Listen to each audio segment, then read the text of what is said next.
या ठिकाणी या बजेटमध्ये निर्णय केला शेतकऱ्यांना कर्जमाफी देण्याचा, त्याची तयारी आमची सुरू आहे।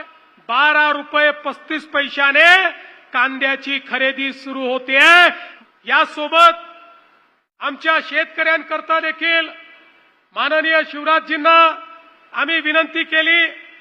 विशेषतः आमचा कांद्याचा शेतकरी प्रचंड अडचणीत आहे।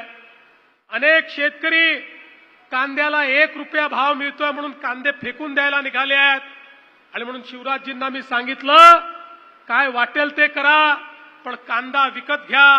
कांदा नाशिवंत आहे, कांदा याचं शेल्फ लाईफ खूप जास्त नाहीये, त्यामुळे त्याची खरेदी करून साठवणूक करून पुन्हा तो मार्केटमध्ये आणायचा, या सगळ्या गोष्टी अडचणीच्या असतात।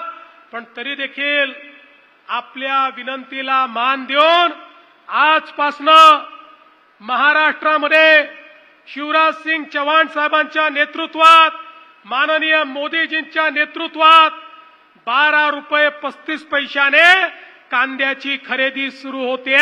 माझ्या कांदा उत्पादक शेतकऱ्याला देखील एक मोठा दिलासा या माध्यमातून या ठिकाणी प्राप्त होणार आहे। आणि अर्थातच सातारा जिल्ह्यात आल्यानंतर ऊसाच्या बद्दल बोललो नाही आणि साखर कारखानदारी बद्दल बोललो नाही, तर आमचे पालकमंत्री आणि आमचे राजे आमच्या हेलिकॉप्टरला उडूच देणार नाहीत। त्याच्यामुळे मी या ठिकाणी त्यांनाही आश्वस्त करतो, माननीय शिवराजजींच्या सोबत येत्या आठवड्यात दिल्लीमध्ये माननीय HM साहेबांची वेळ घेऊन आपल्या साखर कारखानदारीच्या संदर्भातली बैठक आपण लावणार आहोत।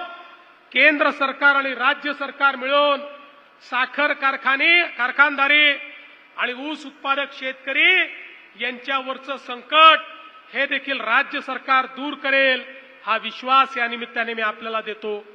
बंधू भगिनींनो, हे तुमचं सरकार आहे। या सरकारमध्ये शेतकऱ्यांचा विचार हा सर्वोपरी आहे। आम्ही या ठिकाणी या बजेटमध्ये निर्णय केला शेतकऱ्यांना कर्जमाफी देण्याचा, त्याची तयारी आमची सुरू आहे। 30 जून पूर्वी आमच्या शेतकऱ्यांना कर्जमाफी आम्ही देणार आहोत आणि त्यासोबत ज्या शेतकऱ्यांनी प्रामाणिकपणे कर्ज भरलं त्यांना प्रोत्साहनपर राशी देखील आमच्या सरकारच्या माध्यमातून देणार आहोत।